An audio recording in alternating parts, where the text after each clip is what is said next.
नमस्कार, बहुत स्वागत है आपका। आप देख रहे हैं हमारे छत्तीसगढ़ का बुलेटिन। मैं हूं आपके साथ ऋतु ज्ञानवानी। बुलेटिन की शुरुआत अहम खबर के साथ। बिलासपुर की यह खबर है जहां पर नाबालिग ने आत्महत्या कर ली, फंदे पर झूलकर अपनी जीवन लीला समाप्त कर ली। दरअसल ग्रीटिंग कार्ड बनाना चाहता था ये बच्चा और पैसे इसे नहीं मिले और नाराज हो गया। नाराज होकर जीवन लीला इसने अपनी समाप्त कर ली। 5वीं क्लास में ये बच्चा पढ़ता था, दादी के पास ये बच्चा रहता था। ये जानकारी आपको दे रहे हैं।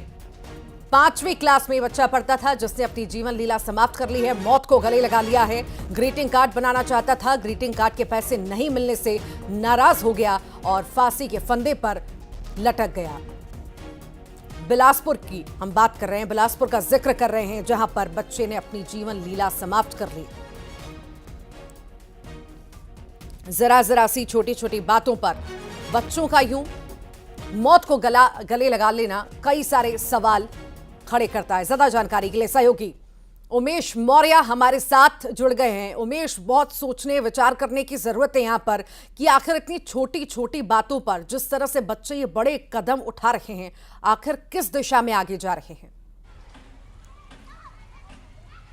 ऋतु जी, देखिए, मेरी अभी मनोचिकित्सकों से बात हो रही थी कि इतने कम उम्र में ये बच्चे इतनी गहराई तक कैसे सोच लेते हैं और सुसाइड जैसी आत्मघाती जो कदम है वो कैसे उठा लेते हैं। तो उनका ये साफ तौर पे कहना था, कई बार बच्चे जो होते हैं जब उनकी मांगें पूरी नहीं होती है या उनको जो ज़रूरतें हैं वो नहीं पूरी होती है तो वो उनको जाकर बहुत डीपली सोचने लगते हैं। उनको लगता है कि मेरा कोई सुनने वाला नहीं है, मेरे लिए कोई नहीं सोचता है। ऐसे में उनको एक कदम ये दिखाई देता है कि आत्महत्या कर ले। अब ये आत्महत्या की जो इनको जो आइडियाज़ मिलते हैं वो कहाँ से मिलते हैं? तो टीवी, मोबाइल्स जो आज के समय पे जो बच्चे ज़्यादातर चला रहे हैं वो कहीं ना कहीं उसका ज़्यादा असर इन बच्चों पर दिखाई देता है। यही घटना आप देखिए बिलासपुर के मस्तूरी जो इलाका है वहाँ पर पचपेड़ी थाना के चिल्हाटी में एक बच्चा जो 11 वर्षीय 5वीं क्लास का बच्चा है, ग्रीटिंग कार्ड के लिए उसने अपनी दादी से पैसे मांगे। दादी ने मना किया तो उसने बंद कमरे के अंदर जाकर बंद किया और उसके बाद सुसाइड कर लिया। तो ये जो घटनाएं हैं ये कहीं ना कहीं क्षणिक और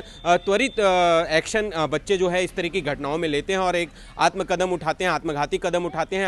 आत्महत्या जैसी जो वारदात है इस तरीके के सामने निकल कर आती हैं। यही घटना हुआ है आज बिलासपुर में भी, लेकिन कहीं ना कहीं इसको मंथन करने की जरूरत है। जिला प्रशासन, बाल महिला विकास को इस पर एक अभियान चलाने की जरूरत है। स्कूलों में एक अभियान चलाने की जरूरत है। बच्चे और परिजनों के बीच किस तरीके से सामंजस्य बैठाया जाए, कुल मिलाकर के जागरूकता फैलाने की जरूरत है। जिस तरह से ऐसे बार बार मामले सामने आ रहे हैं और बच्चे अपनी जान के साथ खिलवाड़ कर रहे हैं, इस पर बहुत ज्यादा गहनता से विचार की जरूरत है। बहुत शुक्रिया फिलहाल जानकारी को साझा करने के लिए उमेश।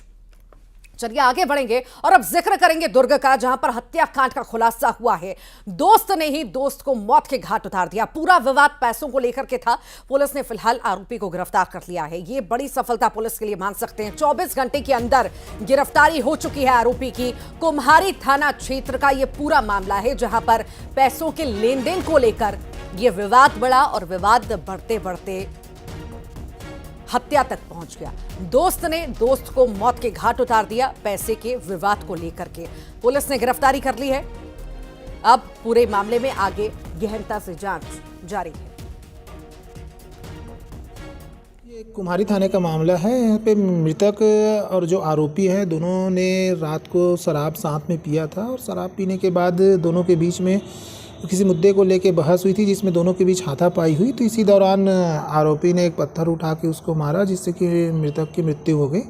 पुलिस ने अभी विवेचना के दौरान जहाँ कुछ तथ्य पाए जिसके आधार पर आरोपी को अभी गिरफ्तार कर लिया गया है और माननीय न्यायालय में पेश किया जाएगा। जशपुर का अब जिक्र करेंगे जहां पर युवक ने खुदकुशी कर ली है। युवक ने फांसी लगाकर जान दी। नए साल की पार्टी मनाने के बाद घर में ये फांसी लगाकर आत्महत्या कर ली। दोस्तों के साथ नए साल की उसने पार्टी की थी। पत्थलगांव थाने के कुमे केला का ये पूरा मामला है। हालांकि किन्हीं वजह से मौत को गले इस युवक ने लगाया, इसकी अभी पड़ताल जारी है। गहनता से जांच हो रही है। पुलिस मामले की जांच में जुटी हुई है। जशपुर का हम जिक्र कर रहे हैं जहां पर युवक ने फांसी लगाकर जान दे दी। युवक ने आत्महत्या कर ली और अब इस पूरे मामले में जांच पड़ताल हो रही है कि आखिर ऐसी क्या वजह रही जो युवक ने मौत को गले लगा दिया। पार्टी के बाद जान युवक ने दे दी नए साल के मौके पर।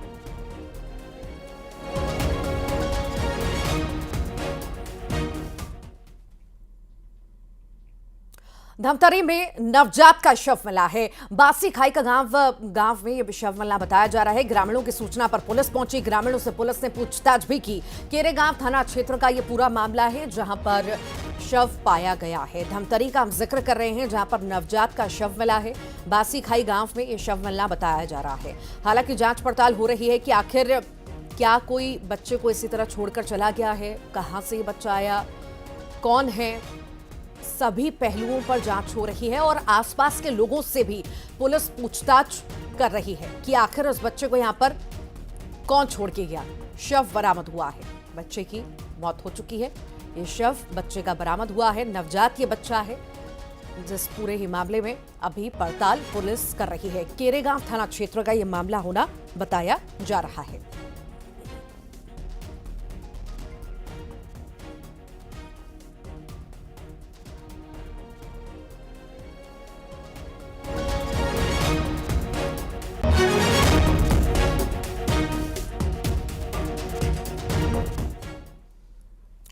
धमतरी की बात करेंगे जहां पर नवजात का शव मिला। ये पूरी जानकारी आपको अभी दे रहे थे। आगे बढ़ेंगे और अब बात करेंगे सूरजपुर की। खेत में युवक का शव मिला है। संदिग्ध हालत में युवक का शव पाया गया है। फिलहाल जांच पड़ताल जारी है। गांव का ही रहने वाला था यह युवक। नमदगिरी गांव का यह पूरा मामला है। कोतवाली पुलिस जांच पड़ताल में जुटी हुई है। संदिग्ध हालत में युवक का शव मिला है। कई तरह की आशंकाएं भी जताई जा रही हैं। किसी ने हत्या की है, विवाद में हत्या है, आखिर क्या ऐसी स्थिति बनी जो मौत हो गई युवक की, सभी पहलुओं पर अभी जांच पड़ताल हो रही है। खेत में शव पाया गया युवक का, संदिग्ध हालत बताई जा रही है। गांव का ही यह रहने वाला युवक था। अब सूरजपुर में ये शव मिला। फिलहाल जो है पुलिस पूरे ही मामले में जांच पड़ताल कर रही है गहनता के साथ।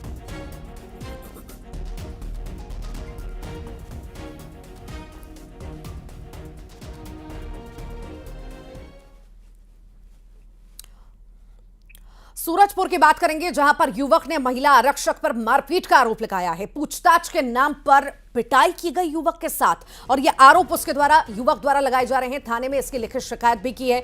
जेलवेली थाना क्षेत्र का यह पूरा मामला है। पुलिस जांच में जुटी हुई है, तो पुलिस पर ही आरोप मारपीट के और जांच भी अब पुलिस ही कर रही है। महिला आरक्षक पर यह युवक द्वारा मारपीट के आरोप लगाए गए हैं। पूछताछ के नाम पर थाने में पिटाई की गई। ये युवक का हाल आप देख रहे हैं, हाथ में फ्रैक्चर और कई सारी चोटें। युवक ने अब लिखित शिकायत की है इस मामले में और महिला पुलिसकर्मी पर मारपीट के आरोप लगाए हैं। उसका कहना है कि पूछताछ के नाम पर मेरे साथ मारपीट की गई है। इस पूरे मामले में कार्रवाई होनी चाहिए, न्याय की मांग उसके द्वारा। बिलासपुर में नर्सिंग होम सील कर दिया गया है। निगम ने ओम नर्सिंग होम को सील कर दिया। नियम के खिलाफ ये संचालित हो रहा था और निर्माण इसका जो किया गया था वो नियम के खिलाफ था। आवासीय की जगह व्यावसायिक रूप से नक्शे का उपयोग किया जा रहा था। निगम की कार्रवाई के बाद अवैध रूप से संचालित नर्सिंग होम के संचालकों में अब हड़कंप मचा हुआ है और अब ऐसे भी कयास से इसे हटाया जा सकता है, इस नर्सिंग होम को। हालांकि देखने वाली बात होगी कि किस तरह की कार्रवाई इसमें होती है, पर अभी के लिए नर्सिंग होम को सील कर दिया निगम द्वारा। नियम के खिलाफ इसका निर्माण हुआ था और अब जो है इस पूरी कार्रवाई के बाद कहीं ना कहीं हड़कंप भी मचा हुआ है। बिलासपुर की तस्वीरें आप देख रहे हैं।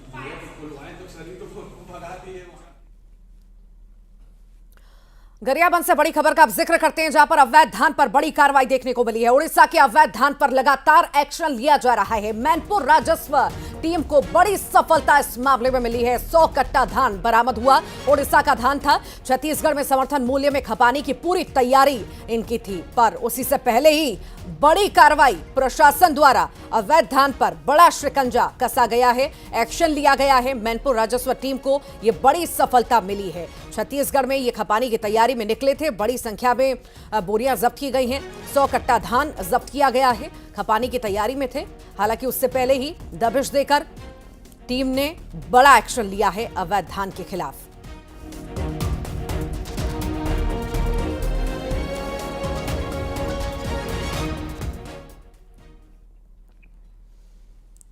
महासमुंद में भी बड़ी कार्रवाई देखने को मिली है। 32,53,000 रुपए का कबाड़ जब्त हुआ है। बसना पुलिस ने बड़ी कार्रवाई को अंजाम दिया। भारी मात्रा में अवैध कबाड़ के साथ ये गिरफ्तार हुआ है। पुराने वाहनों को गैस कटर से काटते मिले हैं ये कबाड़ी और इसी बीच ये बड़ी कार्रवाई को अंजाम दिया गया। महासमुंद का हम जिक्र कर रहे हैं जहां पर लाखों का कबाड़ जब्त किया गया। ये तस्वीरें देखिए, ये लाखों का कबाड़ है जिसकी जब्ती हुई है। 32 लाख से ऊपर का ये कबाड़ है जिसकी जब्ती अभी हुई है। अभी इस मामले में पूछताछ हो रही है और आगे इसमें बड़ा एक्शन, बड़ी कार्रवाई हो सकती है।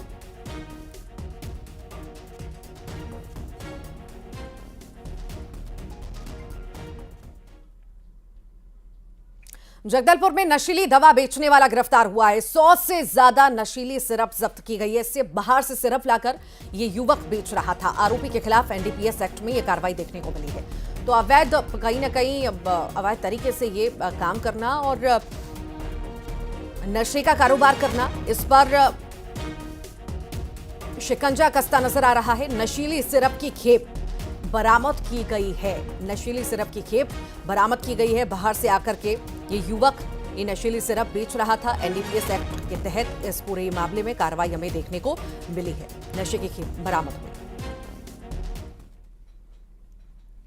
दुर्ग का जिक्र करेंगे अब। नशे के खिलाफ पुलिस की बड़ी कार्रवाई यहां पर देखने को मिली। गांजे की तस्करी करते 4 आरोपी गिरफ्तार हुए हैं। आरोपी में 3 महिलाएं भी शामिल हैं। कार से गांजे की तस्करी ये किया करते थे। 32 किलो गांजा भी इनसे जब्त किया गया है। कुम्हारी पुलिस ने ये कार्रवाई को अंजाम दिया।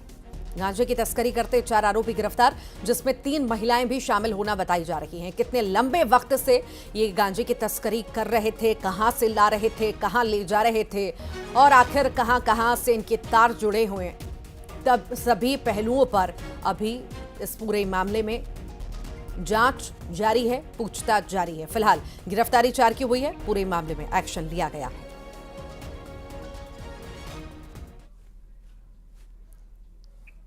छत्तीसगढ़ में साय कैबिनेट की बड़ी बैठक होने जा रही है और इस बैठक में कई ऐसे महत्वपूर्ण मुद्दे होंगे जिन पर चर्चा हो सकती है। कई अहम मुद्दों पर फैसले भी लिए जा सकते हैं। बताया जा रहा है कि विष्णुदेव साय सरकार आज होने वाली कैबिनेट की बैठक में कई अहम मामलों की जांच सीबीआई से करवाने पर फैसला ले सकती है। बता दें, पिछली बघेल सरकार की कई योजनाओं पर मौजूदा साय सरकार अहम निर्णय भी ले सकती है, जिसमें पीएम आवास और महतारी वंदन योजना पर निर्णय लिया जा सकता है। और इस बैठक में 25 जनवरी से 25 मार्च तक प्रदेशवासियों को अयोध्या तीर्थ दर्शन के लिए ले जाने पर फैसला भी होने की उम्मीद है। राजम कुंभ और अयोध्या रामलला के दर्शन सहित कई और महत्वपूर्ण मुद्दे होंगे जिन पर चर्चा होगी। साथ ही साथ धान खरीदी की तारीख बढ़ाने पर भी फैसला इस कैबिनेट की बैठक में लिया जा सकता है। ज्यादा जानकारी के लिए हमारे साथ सहयोगी आकाश शुक्ला जुड़ गए हैं, जानकारी देंगे। आकाश, बेहद ही महत्वपूर्ण बैठक आज कैबिनेट की होने जा रही है। आखिर क्या लगता है, बड़े बड़े फैसलों पर आज मुहर लग जाएगी? कई बड़े निर्णय आज सरकार ले सकती है इस कैबिनेट बैठक में।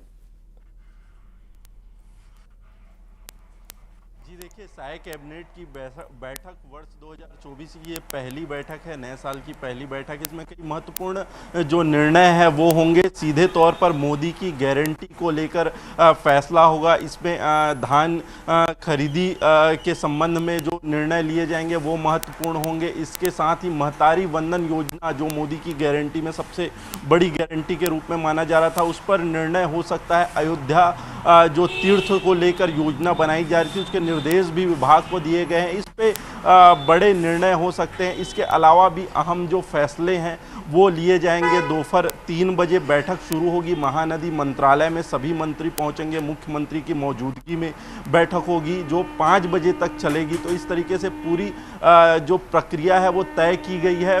विभागीय अधिकारियों को भी समीक्षा के लिए, जो योजना की समीक्षा है, पूर्ववर्ती सरकार ने जो तमाम योजनाएं चलाई थी उसकी भी समीक्षा होगी।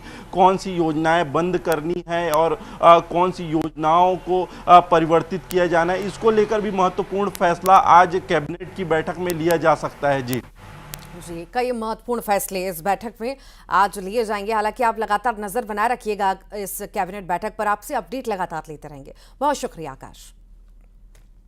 और अब आगे बढ़ते हैं, बात करते हैं छत्तीसगढ़ में जिस तरह से तेजी से कोरोना पैर पसार रहा है, कहीं ना कहीं ये चिंता का विषय बन चुका है। बता दें 100 से ज्यादा अब मामले सामने आ चुके हैं, एक्टिव केसों से ज्यादा हैं।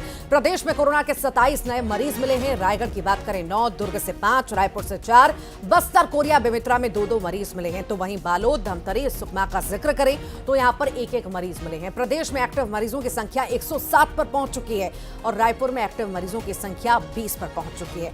पॉजिटिविटी दर 0.58% हो चुका है।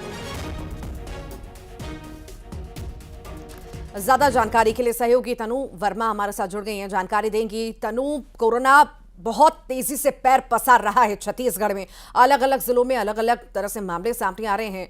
आखिर स्वास्थ्य विभाग कितना अलर्ट, क्योंकि चिंता का विषय है अब।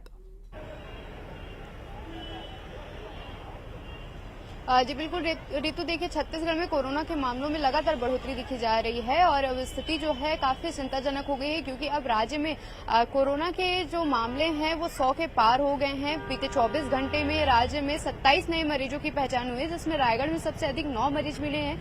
वहीं बाकी जिलों में भी कोरोना ने दस्तक दे दी है। राजधानी रायपुर की हम बात करें तो राजधानी रायपुर में 4 नए मरीज सामने आए हैं। ऐसे में अब राजधानी रायपुर में टोटल एक्टिव केसेस जो हैं वो 20 हो गए हैं। इसके साथ ही बीते दिनों 4,642 सैंपलों की जांच हुई है, जिसमें 27 मामले जो हैं कोरोना के सामने आए हैं। ऐसे में लगातार स्वास्थ्य अमला की ओर से लोगों को एहतियात बरतने की अपील की जा रही है और इसके साथ ही कोरोना के मामलों से निपटने के लिए हेल्थ डिपार्टमेंट ने एक समुचित व्यवस्था भी करके रखी है और हेल्थ डिपार्टमेंट जो है वो अलर्ट मोड पर है और सभी स्वास्थ्य केंद्रों में इससे निकलने के लिए जांच टेस्टिंग जो है वो बढ़ाई गई है। इसके साथ ही जांच की भी समुचित व्यवस्था जो है की गई है और कोरोना के टेस्ट से के लिए जितने भी जो भी उपकरण यूज होते हैं उसकी भी जांच जो है सभी डिस्ट्रिक्ट में की जा रही है और एक समुचित व्यवस्था पूरे राज्य में की गई है, ताकि कोरोना के नए मामले से जल्द से जल्द निपटा जा सके और एक सावधानी जो है वो बरती जा सके। फिलहाल लोगों को जमीनी स्तर पर सावधानी बरतने की बेहद आवश्यकता है और कोरोना के गाइडलाइन को पालन करने की जरूरत है। जी ठीक, बहुत शुक्रिया तनु। बलरामपुर में न्यूज 18 की खबर का बड़ा असर देखने को मिला है। पैसा वसूली का वीडियो वायरल हुआ था, हमने प्रमुखता से दिखाया था। धान खरीदी केंद्र का यह वीडियो था। एसडीएम ने अब पूरे मामले को संज्ञान में ले लिया है। जांच सही पाने पर कार्रवाई के निर्देश भी दिए गए हैं। न्यूज 18 ने प्रमुखता से यह खबर दिखाई थी, वीडियो दिखाया था, जिसके बाद एक्शन लिया गया है। पैसा वसूली पर प्रशासन ने एक्शन लिया है। तो पैसे की उगाही यहां पर हो रही थी, जिसके बाद से ही वहां पर परेशान लोग, किसान होते हुए नजर आ रहे थे, जिसके बाद ये कार्रवाई देखने को मिली है। प्रमुखता से खबर दिखाई, प्रशासन पूरी तरह से सक्रिय नजर आया। एसडीएम ने मामले का संज्ञान ले लिया है।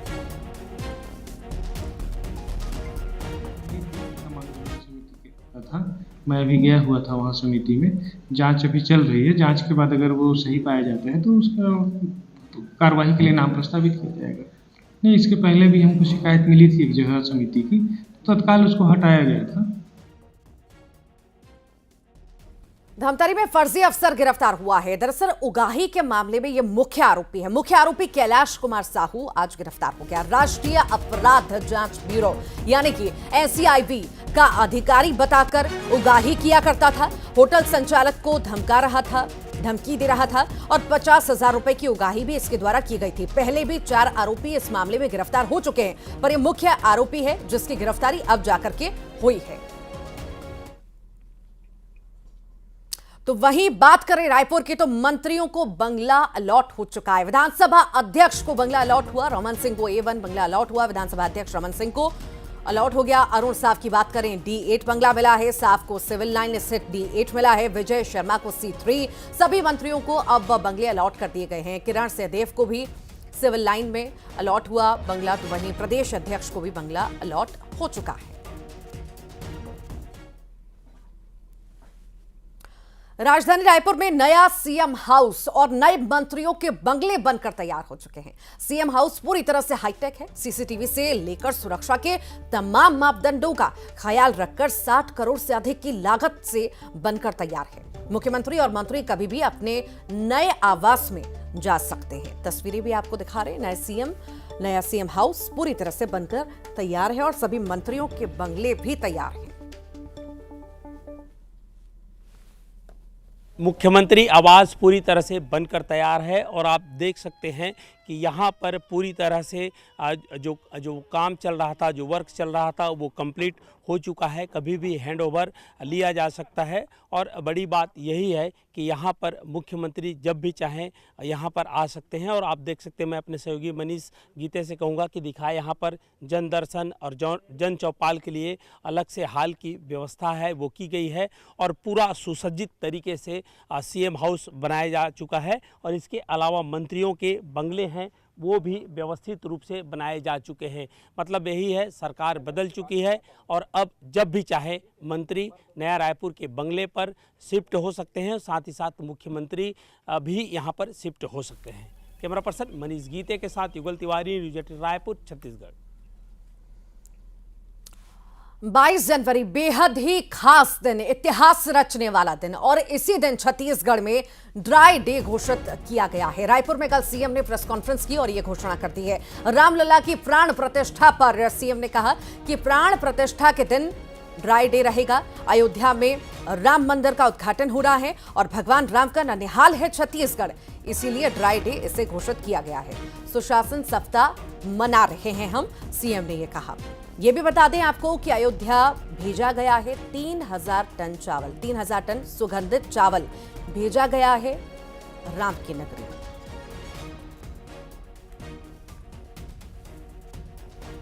जैसा घरों में दीप भी जलाए जाएंगे और छत्तीसगढ़ सरकार एक निर्णय लिया है कि आने वाला 22 जनवरी को संपूर्ण छत्तीसगढ़ राज्य में शुष्क दिवस घोषित करने का छत्तीसगढ़ सरकार ने निर्णय लिया है। और इसी के साथ ही हमारे छत्तीसगढ़ के बुलेटिन में इतना ही। नमस्कार।